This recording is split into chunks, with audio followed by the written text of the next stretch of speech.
Hello, and welcome to the Delusional Boyfriend Book Club. Where if getting pregnant with twins by two different men is wrong. I don't want to be right. My name is Courtney, I'm Phoebe and today we're talking about Rebel Heart. by Elle Thorpe. This is going to be the third book in the St. View Rebel series and the final in the trilogy. Yep. It's wrapping up all the drama of the previous two books. Our tropes are going to be motorcycle club, revenge. We've got MMFM, so we've got reverse harem / why choose going on here. Pregnancy trope in this one for sure. For sure. Well, we're still trying to solve a murder. It's a murder mystery. Trigger warning, there's definitely talk of sexual assault. There's talk of sex trafficking. So unlawful what do you call it? Unlawful containment when you like kidnap somebody.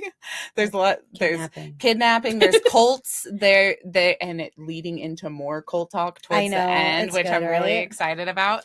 And also, spoiler alert: our least favorite character gets his. If you're listening to this on your podcast app, please hit the auto download. So if we have any bonus episodes, you get those delivered right to your library, and rate, review, and subscribe wherever you are listening. Of course, if you're not watching on YouTube, go check us out over there. A little recap of the last two books is we have Rebel. She has been assaulted by 3 different men. We're trying to get revenge on those 3 men. She has fallen in love with 3 other men. They're all living together. Her mother was murdered. Her stepdad of 10 seconds. Her mother and the man she was marrying were poisoned on the day of their wedding with pool chemicals. And so her and her stepbrother have fallen in love. They met at the wedding. They have fallen in love, and they're trying to solve the murder.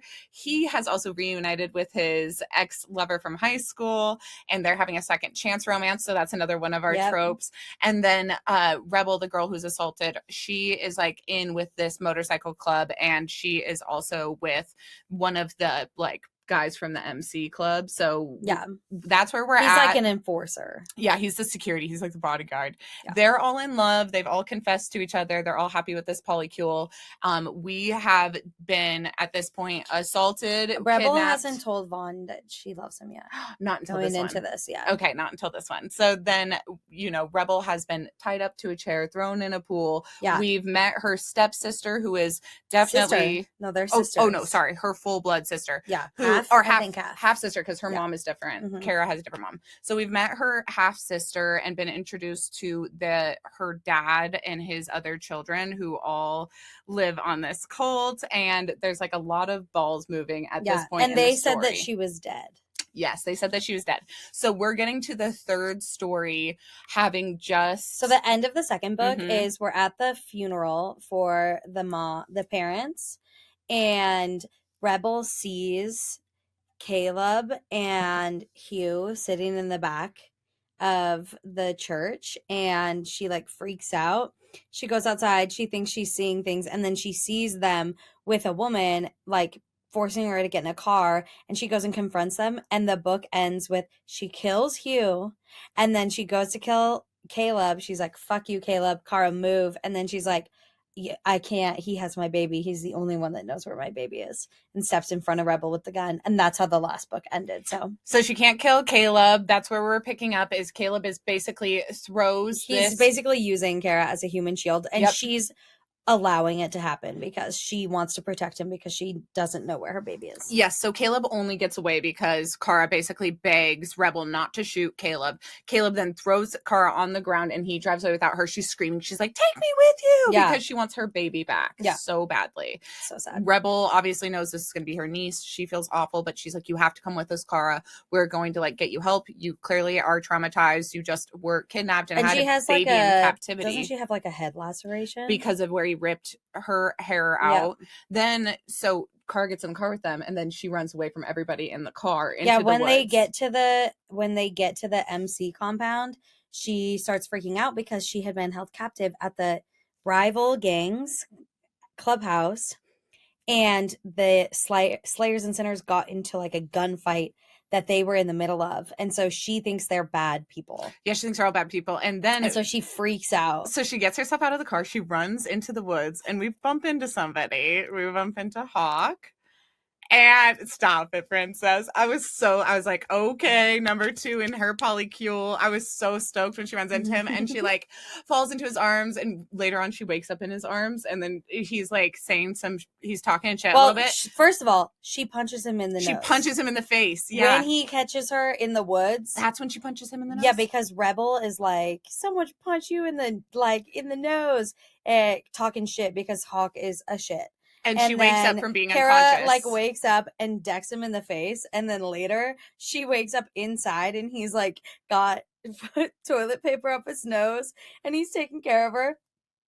And he starts talking shit again. And she headbutts him and breaks his nose again.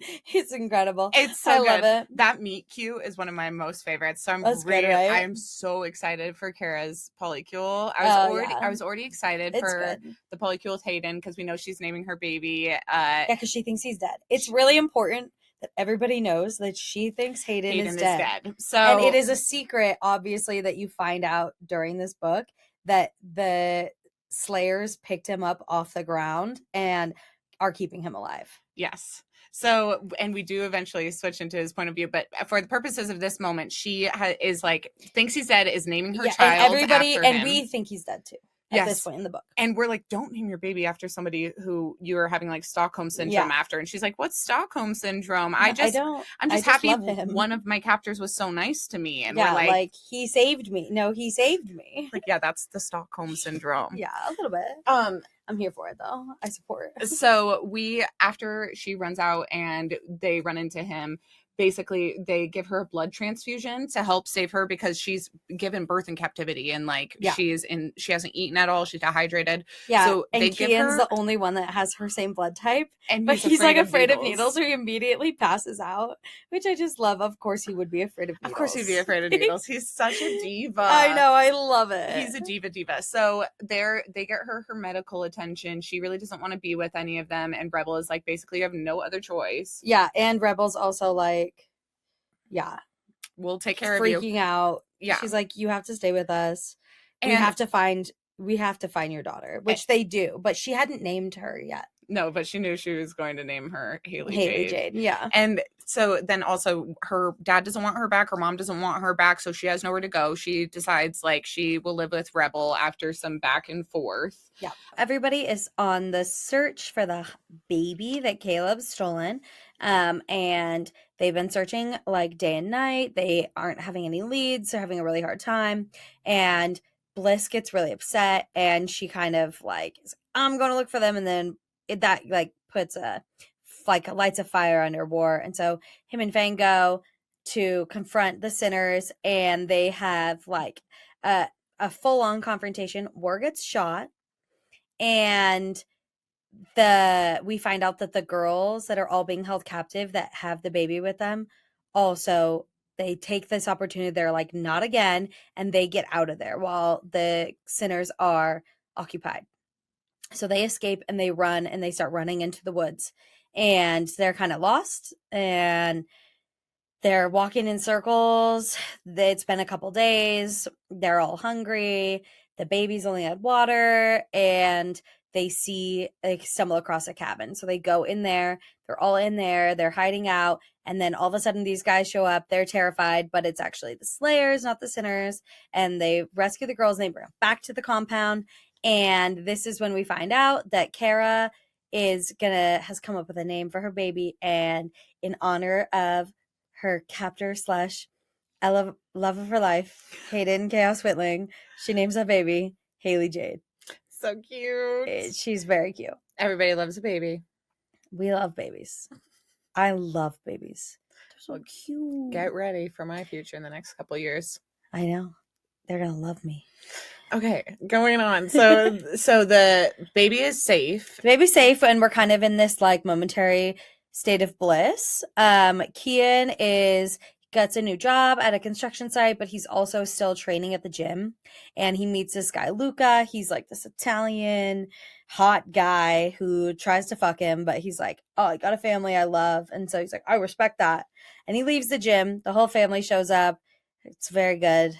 They all have sex in the ring, which is lovely. At the end of this, we're gonna go over all of our favorite sex scenes, but that one is pretty good. Yeah, but the thing that led up to that is that when Rebel is out searching without the guys, the guys are out and she's on the compound and her neighbor shows up to the compound and walks in and she's like, Rebel, I need to talk to you. It's really important.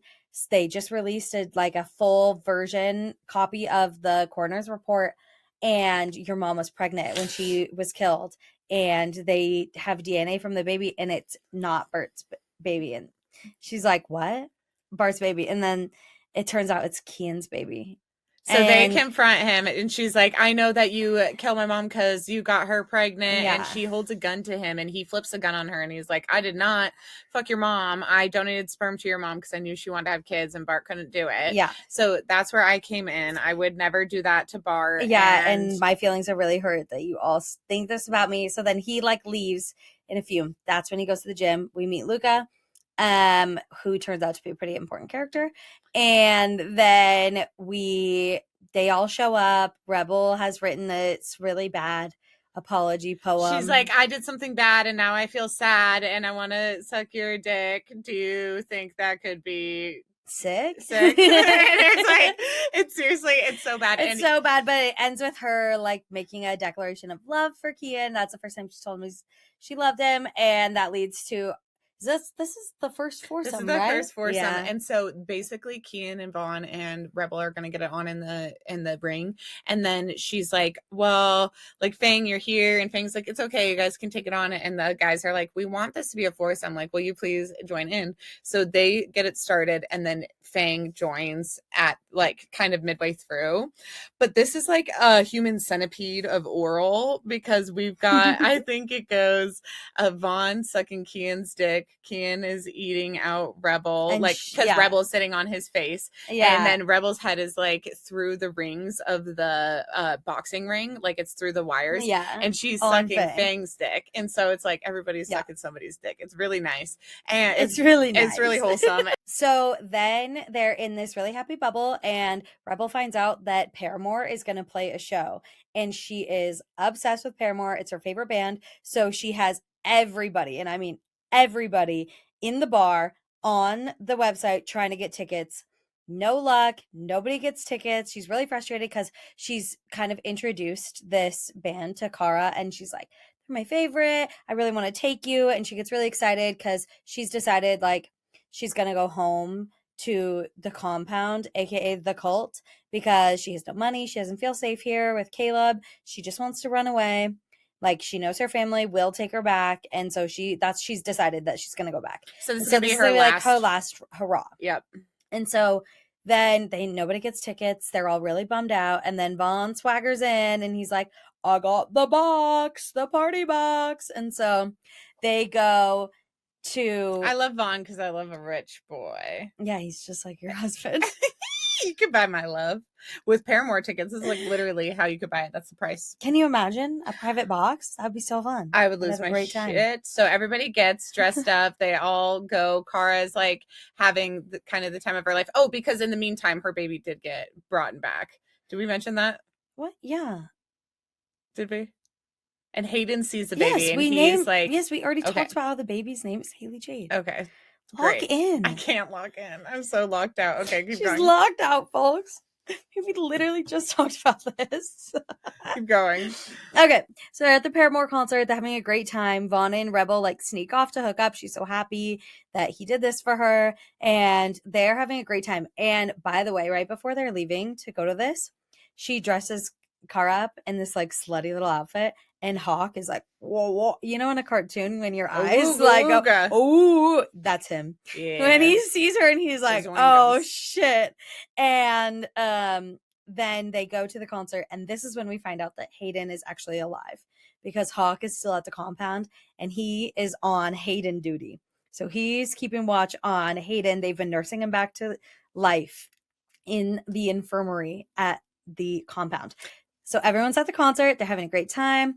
And when they go to leave, Bliss has to pee really bad, right? Pregnancy piss? Yeah, everybody has to go pee. So they get kind of split up. And the guys are going to get the van, and the girls are going to to the bathroom, and then they just went to go back to the box to go to the bathroom, but the box is like locked, I think, already. So then they go to a different bathroom. No, they're out of toilet paper, so the guys like go around the corner and use this one out there, and so they go out like an emergency exit to go use this bathroom. And when they go out the emergency exit, everyone's kind of like pushing past them, and then a van pulls up outside and tries to snatch them off the road. Yep. And so there's a struggle. The guys are calling the girls nonstop. They can't find them. They know something's wrong.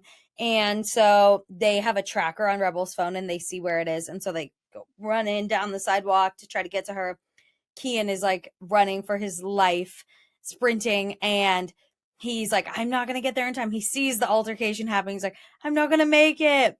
And Rebel's in the van, and they go to like pull out of the van, and Bliss like jumps on the other guy, pulls him out. Rebel fucking WrestleMania jumps out of the van onto this dude and starts wailing on him with her knuckle dusters, beats the shit out of this dude. Kian gets there. Caleb is the other guy there, so he speeds off. He's like, fuck that guy. I don't give a fuck about him. And Fang shows up and pulls Rebel off this guy. He's like, okay, you did it. But Rebel is getting all of her anger out from all of this. She has really wanted her own revenge. And instead, when she tried to get revenge on these guys, they re-kidnapped her. And she has a lot of rage. So she's letting it loose on this guy. Yeah. And she's feeling so much better. Like, this is all she wanted. So they come and get them. Everyone's like a little bit shaken up from the attempted kidnapping, but they're fine. And so the boys take them back. And when Rebel gets home, she goes, oh, Kian, I need to just go for a ride with you. Like, I'm juice. She's like juiced on adrenaline, and he gets it. Kian has been training her to box. Yeah. So she's like, I finally had my fight, and I feel like a winner, and I want to go celebrate. So they get in the car, they go for a drive together, and Kian's just recently gotten a construction job. So they go to the construction site, and at the construction site, this is all so sexy. Like, I'm so into this. So they get onto the construction site, and they're using the like forklift to like play around and move dirt. And he's like, not a forklift, babe. What do you call that? The scooper. They're using the scooper to move around the excavator. They're using that to scoop up dirt. A forklift? Can you That wouldn't pick up very much dirt. Forklifting dirt. So they end up moving around some dirt, and Rebel feels powerful, and they're having fun, and they stop it, and he gets her out, and he ties her wrists up to the little part that hangs up in the sky. So she's like hanging from her wrist, like basically on the shovel part of the on the shovel part. And he's like, I want to fuck you right here. So he fucks her out there. They have this great time, and this is when she goes, will you make love to me? And he's like, well, it's not very romantic, but he unties her and he takes her back behind the shed in the dark, and he like fucks her gently behind the shed. And he's like, I know the like environment's not very romantic, but I do love you. And they share this great moment. So then when she looks down after they're cleaning up, she's like, what does this say? And she sees a piece of equipment says Black Industries, and she's like, is your new boss Caleb Black, the guy who raped me, the guy who we're trying to get revenge on? And he's like, I was hired by a third-party recruiter. I don't know. I just know the name of the recruitment company. Yeah. And she's like, this is Black Industries. He's like, I thought he was a company in town. She's like, well, he owns a bunch of construction companies. So this is definitely your boss. So they're starting to piece together all of these like very important clues. Yeah, the web is being woven for sure. Absolutely. For sure. And so then we go back to Carmichael and what's his mom's name? So it's Vaughn's parents. Yeah, Vaughn's stepdad and his mom. Yeah. And we start to realize, okay, so Rebel's mom and his dad were killed with a pool cleaner. And we realize that Carmichael is like a pool guy. He like goes and services pools. And so we're like, oh my God, he killed Bart because he's jealous because his wife has kept this relationship with him this whole time, even though she cheated on him, blah, blah, blah. And so he gets arrested and like goes to jail for the killing of them. And she's like, oh my God, I can't believe you would do this. Like, my life is ruined. And so that's crazy. Bart takes the fall for everything. And the mom is just playing the victim. Yeah. Like, she had no idea. And she is trying to act accepting of Rebel. And the way that we find, like, that they connect all the dots is that they're having dinner over at their house, and Rebel finds, like, a note. The notes that have been getting dropped into her mailbox. The same card stock. Yep. So she connects the dots. The mom just feigns complete ignorance. And I will say this, everybody, if you rewind to our first episode You in did this, say. I am pretty positive I fucking called this. I didn't go back and re-listen, but I'm you did. positive. I was like, I'm positive because I remember you saying it, and I was like, oops, she did it. Ooh. It took me 3 trilogies, but I finally cracked the code. But she's locked in now, you guys. I was really glad that this one didn't play out. That last 2 that we read, basically somebody got drunk and confessed to everything, and this one was different. So in this one, the wife is like letting the husband take all of the blame. She's like, "Oh, he killed my ex." Reva, and is that her name? Her name's Reva. Reva's like, Carmichael, my new husband, killed my ex-husband because we were too close. My life's terrible. His wife was just collateral damage and yada, yada, yada. So yeah, we've got this whole lie going on. They report it. That guy gets arrested. Reva is like distraught that her marriage is over because her husband's a killer, but she's trying to be accepting of Vaughn's lover, who is Rebel, and Rebel's other lovers, who are Fang and Kian. And so and also Vaughn is with Kian, and she's like, okay, I get it all. Like, oh, I'm gonna be supportive. By the way, Vaughn's ex-wife, she had gotten her finger cut off, and these people are coming after her for this debt. So her parents send her away to England so that she can go to rehab there. And that's why when they were getting these threatening notes, they kind of assumed that it was the like mobsters who were looking for Brooke. And so they kind of haven't pieced together the fact that there's 2 people here. There's the person who was coming after Brooke, and there was the person who killed her parents. Yeah. So they've got Carmichael in jail. The mom is hanging out, and now they get a visit from, at the same time, isn't it? They get the visit from the guy who is in league with Caleb Black. Luca? Yeah. Luca Guerra? Yeah, Luca Guerra. Yeah. So they find out that Luca Guerra, basically, he takes Kian while Kian is at the gym, and he like drives away with him, and he calls Vaughn, or Vaughn is on the phone with Kian, and he's like, Vaughn, you can come get Kian. And they realize, oh my God, so it wasn't Carmichael who was the one who was like the full villain this whole time. We've had 2. We've had the guy who killed our parents, and then we have this guy who was harassing Brooke. So we have to pay off this bigger and that's criminal. Why they sell the house. So they sell the house. They move in with Vaughn's mom. Mm-hmm. And so they're like, it's okay. Like, we'll figure it out. So they're living with his mom. And Rebel and Bliss are going to have a girls' day, and they're going to go baby clothes shopping because Bliss is pregnant. And that same morning, Bliss is running with Kian, and she's like, can't stop barfing. And so she's like, oh my God, I think I'm pregnant. And so she takes a pregnancy test. She is pregnant. And then, so she goes with Bliss, baby shopping. Reva comes along. And while they're at the baby store, she like, is like, I'm going to get this. Like, and she tells Bliss that she's pregnant.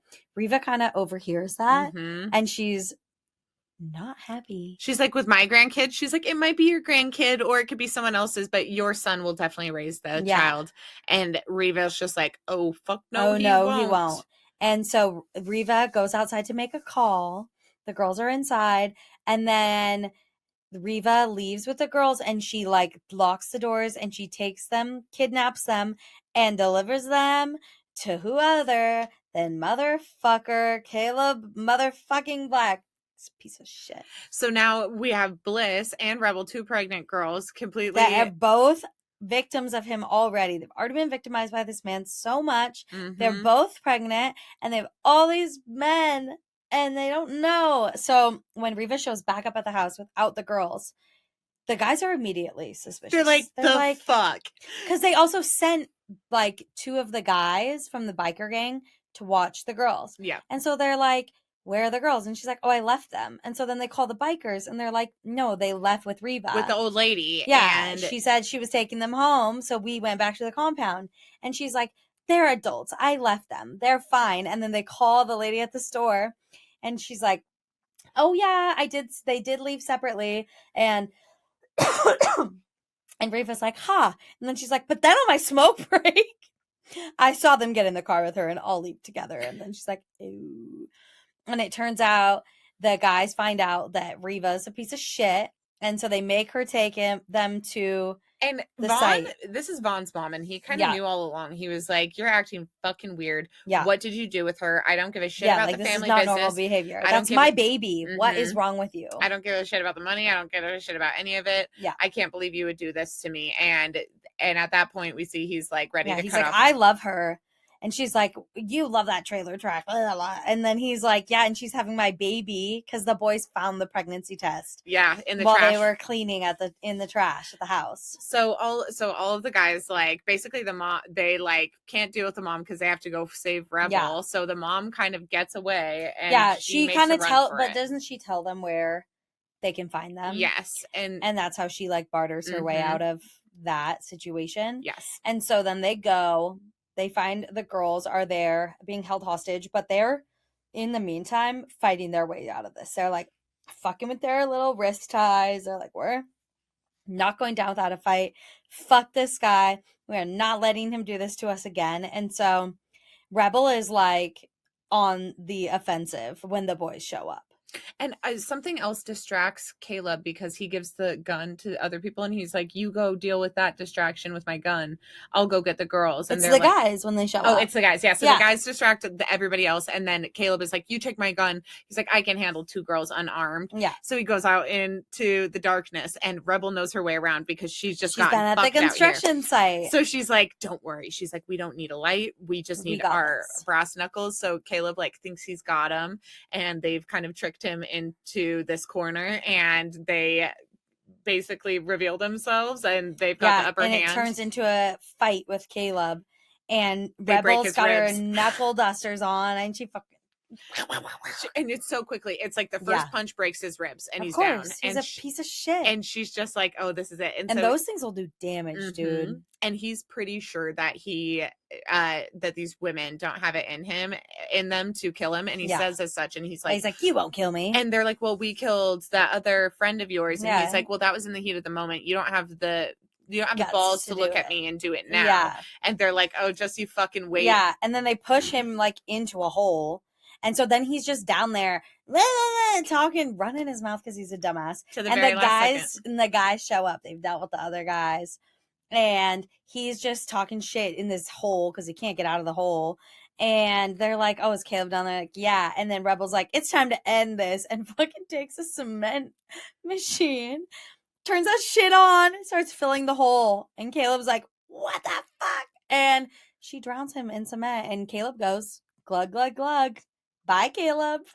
It's so good. And all the while, Scythe is there, like, helping, and Scythe is, like, talking as they're doing this. Wait, is it? I think it's Scythe who's the one who says it. He's like, when you drink cement, is he the one, or is it just the 3 boys who are at the... No, they're all there because Bliss is there. They're all there. So Scythe, because all 6 men go. Yeah, and Scythe is the one. He's just like, "Oh, I'd never thought about drowning someone in cement before, but I have read that if you drink cement, that it burns all the way down, that you die very, very unpleasant death, burning." And Rebel's like, "I hope he burned. I hope he burned like he did in hell."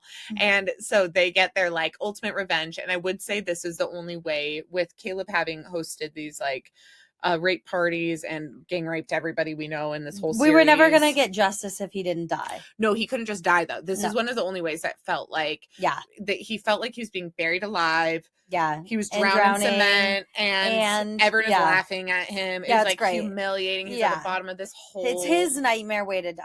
It's like he'd rather go out guns blazing, and this is like slow death, and everyone's like, "You're so pathetic." Yeah, and that's like his nightmare. It's like clawing at the mud walls as the cement is rising, and it's taking a long time. Everyone's just laughing and laughing. It's such sweet, sweet revenge. It's so good. Really finally, don't you love when he finally dies? I really, really loved it. I really did. So then, after he dies, we find out that the mom got away. And they go back to the house. Reva's gone. Mm-hmm. She's gone MIA, and Rebel's preggers, and everyone's just happy to like be back together and feeling safe. And they bring the extra mattresses into the room so they can all sleep together. And then, Vaughn is kind of freaking out. He's like not being able to process the information that A, Rebel's pregnant, B, his mom killed his dad and her mom and tried to like sell Rebel into sex slavery. And so he's kind of freaking out, but she comforts him and brings him back. And then they all have like this happy moment. And then we time jump, right? Yes. 3 months? Yeah. About 3 months later. Because we're just getting the gender reveal, which has got to be like 20 weeks. It was a 20-week time jump or something. Yeah. Well, yeah, because she's already pregnant. I think it's like 3 months because that would be 12 weeks. And that kind of checks out to be 8 weeks pregnant. And then, So they are getting done. They're doing a gender reveal party. They're getting done at the hospital, and Bliss is driving them back to the house. And Rebel's like, yes, a little freaking out in the car. She's freaking out a little bit. And so they get to the gender reveal, and Rebel pops the thing, and it says boy, a blue for boy. And then she immediately grabs the other one, and she pops it, and it's pink for girl. And we learn that it is fraternal twins. And I'm like, okay, well, so this is funny because so it's twins, it's one boy, one girl. And then the boys, the 3 boyfriends like break the news to Rebel. They're like, hey, by the way, we talked to the doctor and he said that like it's fraternal twins and that comes from 2 different eggs. So it could be 2 different fathers. Yeah. And I'm like, she would have been in the room for that conversation. It's not like the doctor would keep that information from the woman who is pregnant and then be like, psst, hey guys, who knocked her up? But I think sometimes when you're doing a gender reveal thing, you don't find out the sexes of the baby, you know, like that part of it. No, I think that's part of it. No, it's because she finds out the sexes of the baby, and Rebel knows all of that. It's just that the boys give her this information later on, and they're like, "We just have this." Oh, like the doctor told us. Yeah, we asked the doctor, and I was like, "The doctor would have already fucking told her this." Yeah, but still, didn't she say she was kind of blacking out though in the doctor's appointment? I guess after maybe they said twins. I love twins though, and I want twins so bad. My little sisters are twins. This is like my dream, my absolute dream. I know, but they don't run on your side of the family. No, they do. Really? Yes, they do. Your dad's side? On my mom's side, and I think it's on all sides of the family. Your mom has twins in her family too? Yes, but I would love a twin. And this I thought was so cute because it definitely gives 2 of them a baby, and then it gives us a chance for a bonus episode where she gets a second kid, and that kid is the other one's baby, and they know it because they were like on a special trip together. Yeah. Like they were alone for some reason. So I like that. It's great. And so that's like her epilogue. Yeah, that's her epilogue. And then we get Kara's epilogue. We get the bonus epilogue. So we're back on the farm with Kara. She's being basically treated like a ghost. Nobody talks to her. Nobody really speaks to her. So she's like not really going to church. Like she's like, I'm just existing with Haley Jade and we're happy and that's fine. And she like goes into the garden and like takes 2 peppers and like big deal. She's stealing from the cult. And the cult leader comes out and catches her and he's like, I saw you take the peppers. I saw you take the peppers. And she was like, oh, so sorry. I'm sorry. He was like, and he's like, you're a sinner. He was like, so when you had that baby, did you like the way the dick went in and out of you? Like, did you like the way that the sex felt? And she was like, that's I was literally raped. That was so inappropriate. Why would you ask me that? And he's like, well, you can tell me, like, you have the baby. Like, I know you've had sex. And by the way, they've been calling this man Uncle Josiah her whole life. That's important. And he's very old, and he's the cult leader, and he baptizes people. He, like, literally has complete control over everyone. I don't think he's very old. I think he's, like, late 40s, early 50s. He's definitely older than way Kara. Older than her, like double her age, probably. Yes, but way older than Kara. Yeah, Uncle Josiah is basically inquiring into her, and she gets creeped out. Super creeped out. She moves on, and then her parents invite her the next weekend. They're like, "You need to come to church with us," and she's like, not been allowed to go to church. Like, I'm so excited to go. And so she's like, "Yay! Like they're gonna treat me like a person again." And well, she kind of like didn't want to go, but her mom was like, no, you're going. And she's like, okay. And then she walks into the church with her mom and she's like, oh, is Josiah getting married? And she's like, yeah. And she's like, to who? And her mom's like, to you. And end of book. And right before this, she'd been like in the car with her sisters, and her sisters were all totally rejecting her, like trying to be friends or make small talk. So the family's given up on her. And, you know, in a way, she probably sees this as the only way back into her community, but also she does not want to marry this old guy whatsoever. And I don't think that it's not presented as an option. you're marrying him. And also, right now. yes, and also the mom has made it very clear, like, no man wants you with your nobody baby, wants you at all, your bastard child. Yeah, like, so you're ruined. Yeah. So that's where we end off with that epilogue. Yeah, and the next series, just so you all know and can mentally prepare for this, we're gonna have a 5-year time jump. Did you know that? Yeah. Is the baby being raised by Josiah? No, princess. And we've cut off all contact with Rebel. I cannot wait for this. Okay. So we're going to jump 5 years in the future, and things are going to get a lot worse before they get better for Kara, unfortunately. And so. How old is she? Is she 21? She's like 21 or 22. 22, maybe. Yeah. Oh my gosh, but she is going to get Hawk and Hayden in her polycule. I already know that. Those are my predictions. So. Those are my predictions that I've already been told about. Those are my predictions I've already spoiled for myself. So I will just say that those are my guesses. So yeah, it's good. Okay, delusional excited. Boyfriend segment. Who's your delusional boyfriend from this series? From this series and this book? Honestly, for me, I think that this one was the hardest. Like, to pick one. I feel like I like them all, like, kind of equally and in different ways, and I don't know. Well, I was going to say, okay, I struggled a little bit in this one, but I do have an answer for this one, and it's Fang. And it's because I love Fang. Fang. But you're saying overall or this book? This book. So this book, it's Fang because he says he wants to have babies first. Well, I also love the moment where Fang kisses Kian that's what I was gonna say, just to check, and then that's the best. And then also the fact that Fang kisses Kian just to be like, okay, we'll just see, we'll just make sure. And he like doesn't want to jump in on the foursome because he doesn't want to make anyone uncomfortable or like step in on anybody. Yeah, he's just like, I love him. I love Fang. And he also later on they're like gonna go hang out somewhere and he doesn't think he's invited. And Vaughn was like, I don't have a gold fucking foil invite, but you're invited. You're always invited. You're my family. You're always invited. And Kian is like, yeah, bro, we love you. And like they all have this I know, moment. It's so cute. And like Fang doesn't want to step on anyone's toes. He's like used to being this like big burly monster and like people being scared of him.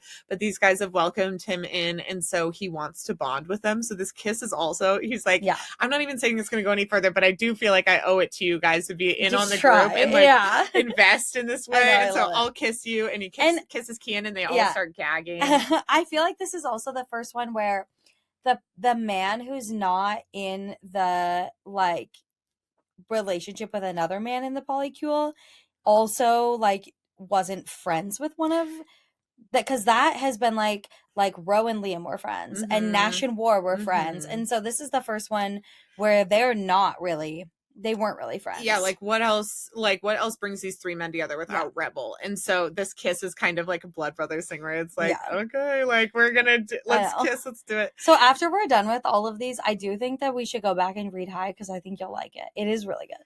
Okay, I'll read it. It's really good. I'm weird. I know it's hard with high school. It's hard with high school, but I feel like, but it's good. And I do feel like in the romance community, it's not even as looked down upon to like have a high school story. But because I'm part of the BL space, and the BL space is ultra scrutinized, like ultra scrutinized because of homophobia, and people really like to, when people are being homophobic, they like to like throw the pedophile word around. And so every time I'm trying to prove I'm like not homophobic and I don't promote pedophilia, I'm like, oh, I can't read any story with high schoolers, even though that's very contrary to my own experience where like I was very like experimental in high school. And the whole book, like all of the characters that are in the group they're all high schoolers. Are they all 18? Yeah, they're all seniors in high school. They're all seniors. So like I just really shouldn't. I should not let other people control what I read. Yeah. And that's definitely, we don't even have to cover it on the podcast. I just think like the story itself is really good. We could do it for like a I always say this, but let's do it for a Christmas special. Yeah.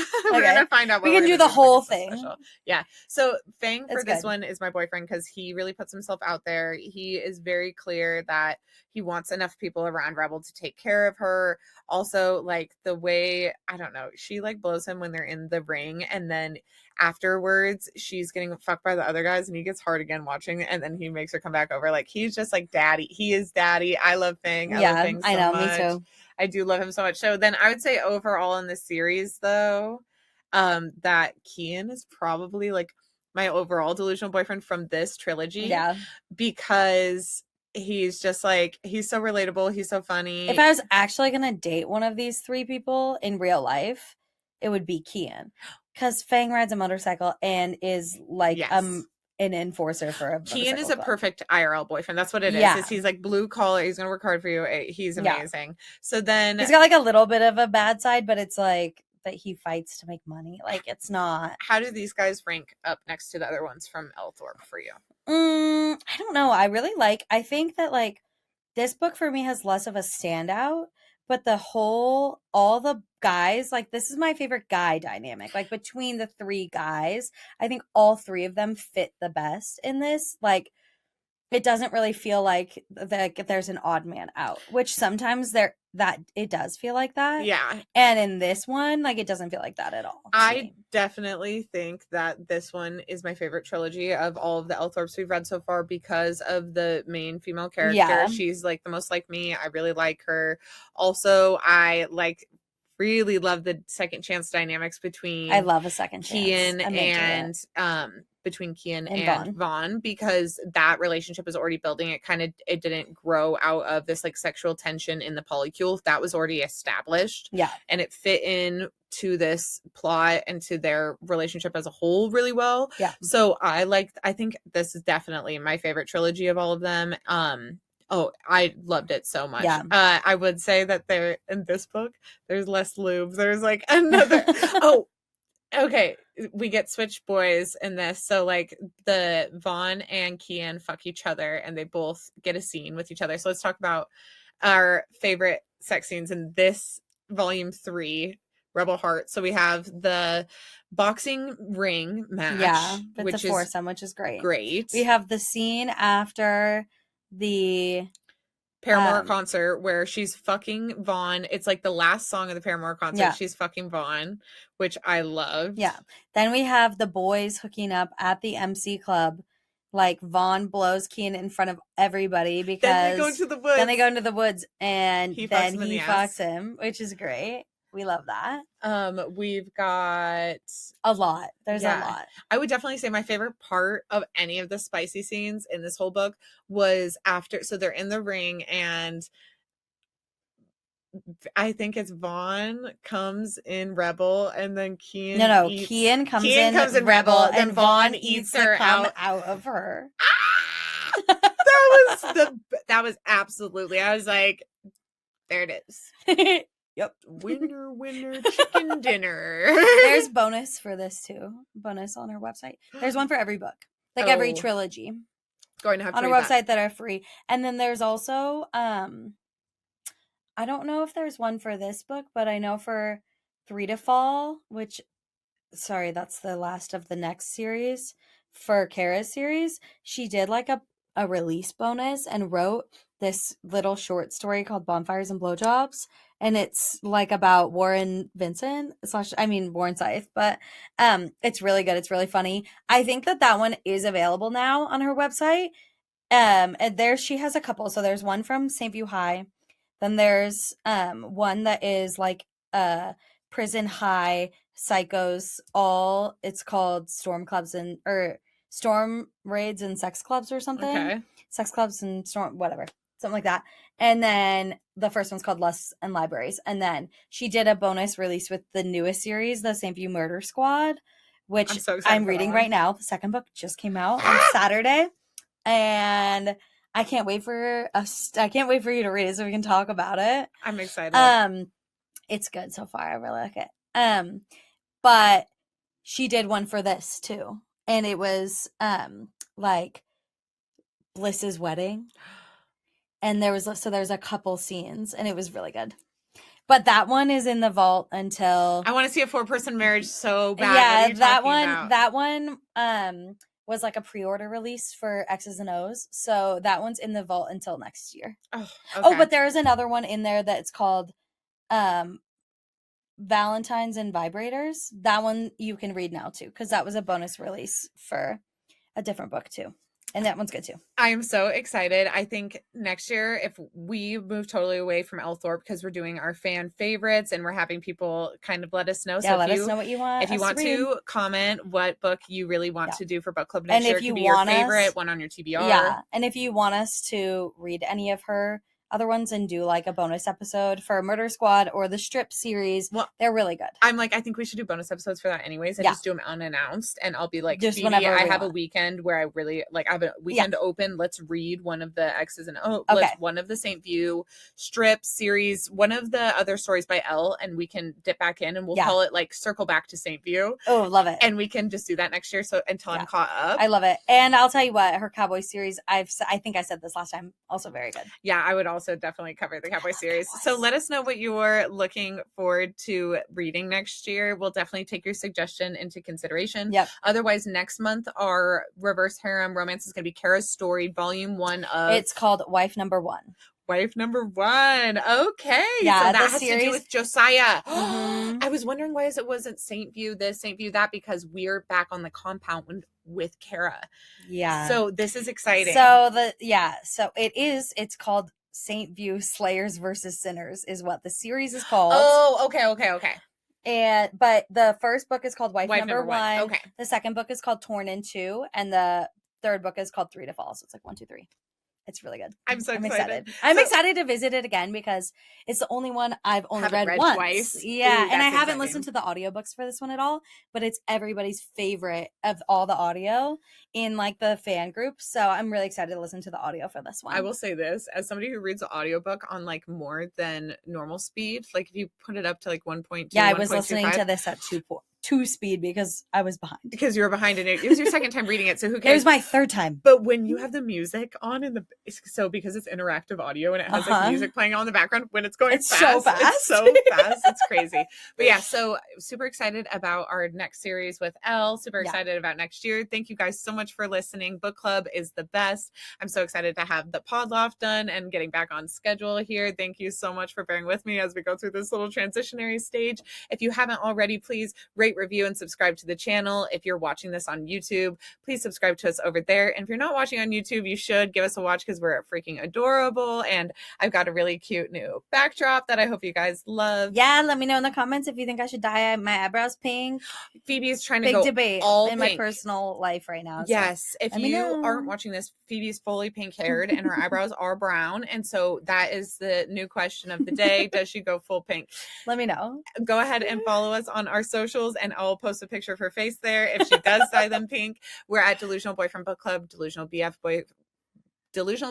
Book Club everywhere. You can follow us on TikTok and Instagram and YouTube. Thank you so much for being here. And until next time, remember, sometimes the delusion is the solution. Bye.